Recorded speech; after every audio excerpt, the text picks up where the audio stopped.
Yan na guys, si baby Natalie, yung aking 2 years old na baby. And ngayon nga ay naliligo kami kasi gusto namin magpa-refresh dahil sobrang init-init talaga ng panahon ngayon. Gustong-gusto niya talaga maglaro sa tubig, maligo, ganyan. Kasama nga pala namin yung kanyang cousin na si Leia. At yun nga pala yung tita niya, si Rose na yung nagbabantay sa kanya ngayon. Habang ako naman, ito pa film-film lang. Sobrang ganun itong nililiguan namin. Ang ganda ng view ng falls. Meron siyang mga slides. Ayan. Andito na yung kuya ni Natalie at ang isang kapanilang kalaro na si Kurt. Ayan, ang ganda talaga dito guys. Minsan kailangan din natin mag-relax.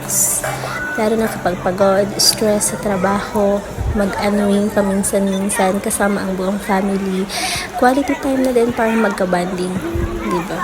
Gusto talaga itong ko yung nag-swimming kami kasi minsan na talaga kami mag-swimming kapag may birthday, mayroong mga celebrations, ganyan. Pero kapag mga ordinary na araw, wala talaga kami sa mga ganito. Kaya naman ini-enjoy talaga nila buong maghapon yung ligo talaga kapag mayroong mga ganitong outings.